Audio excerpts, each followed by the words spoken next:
Bonjour à tous et bienvenue, je suis GT Stacking, validateur sur Polkadot et Kusama, et aujourd'hui je vais vous montrer comment devenir validateur euh, sur Polkadot ou Kusama, comment monter un nœud et comment se présenter en tant que validateur sur la blockchain.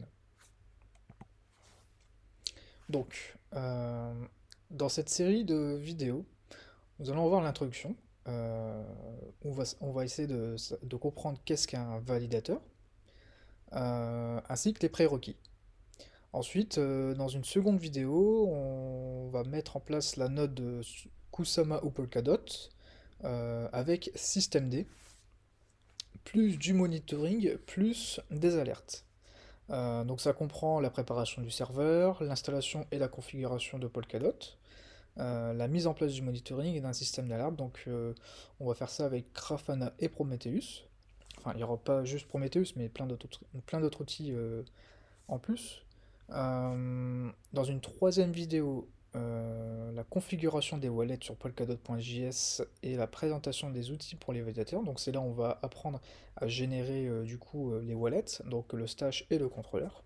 On va bonder nos tokens, comme pour quelqu'un qui souhaite faire du staking. Gérer les session keys pour lier notre validateur à notre wallet. Voilà. Et on va vérifier sur polkadot.js que nous sommes bien présents. Et en complément, je vous montrerai d'autres outils que vous pouvez utiliser en tant que validateur.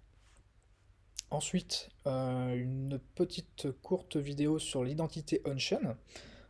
Donc c'est les noms que vous pouvez voir en fait sur les validateurs avec leurs noms qui sont vérifiés, avec leur adresse email, leur Twitter, etc. Et puis une dernière petite vidéo sur le TVP, le Phasant Validator Programme qui permet d'obtenir des nominations de la Web3 Foundation et de Parity pour devenir Active Inset.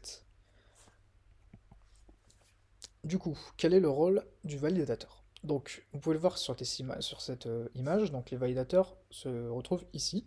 Euh, Et donc ces derniers, si vous voulez, vérifient que les informations contenues dans un ensemble de blocs, donc une blockchain, hein, de parachaînes sont valides. Donc par exemple ici vous avez la parachaîne, ça peut être Akala, ça peut être d'autres parachaînes, et donc les collateurs, eux, vont créer des blocs.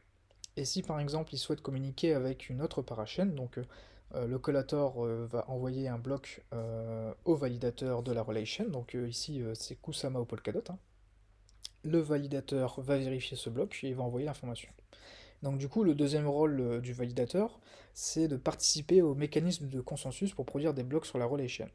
Bah oui, ici en fait c'est une blockchain.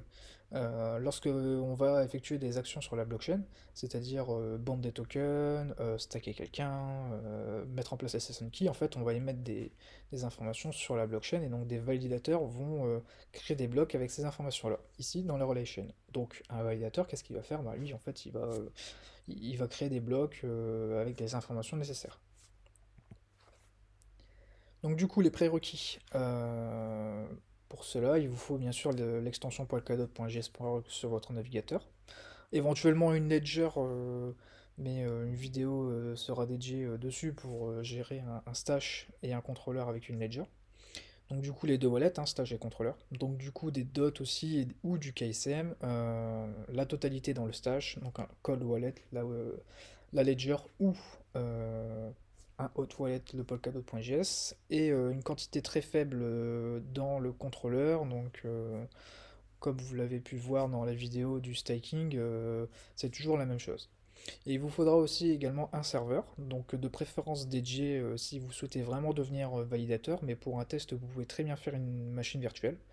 Mais là je me base un peu sur les éléments requis dans le wiki, c'est-à-dire 4 cœurs à environ 3,5 GHz ou plus, de préférence, sinon le programme il va s'arrêter, il risque de tomber. 64 Go de RAM en ECC. Pour ce test, on pourra utiliser 32, fonctionnera très bien aussi. Et il vous faudra 500 Go de SSD en NVMe Euh, bon, surtout en NVMe si vous voulez être validateur, parce que lorsqu'on va lancer le programme, on verra que le SSD sera très utilisé avec le monitoring. Mais pour un test, vous pouvez mettre 350 Go, ça devrait le faire. Et on utilisera un OS Linux. Donc dans notre cas, ce sera un Debian. Et donc voilà. Concernant les cloud providers, donc vous en avez plein hein, pour avoir un serveur dédié. Vous avez OVH Cloud qui a des offres très intéressantes, avec engagement bien sûr. Vous avez également AirZenner, mais il faut faire très attention à AirZenner parce que beaucoup de validateurs y sont, parce qu'en fait c'est les moins chers. Euh, mais ils ont des... Alors tous les cloud providers hein, ont des termes et des conditions d'utilisation assez durs concernant le minage de crypto-monnaies, etc. Et l'utilisation de Polkadot ou Kusama est considérée comme du minage, alors même si c'est du proof of stake, voilà, mais faire très attention parce que du coup ils peuvent eux se permettre d'arrêter votre node, de la déconnecter du jour au lendemain si on détecte ce genre d'opération. Donc c'est valide aussi chez OVH Cloud, hein, mais voilà, faire très attention. AirZenner, si vous êtes un validateur, AirZenner c'est pas très recommandé à ce niveau-là. Après vous avez Scalway, qui est français normalement, qui est un peu plus cher, qui n'a pas beaucoup d'offres, comment dire, avec du SSD NVMe. Après vous avez Ikula, que je viens de découvrir récemment, grâce à la communauté Polkadot Francophonie. N'hésitez pas à faire un tour d'ailleurs sur le Discord. Et après vous avez SoyouStart qui est plutôt pas mal, qui est une filiale de VH Cloud, hein, euh,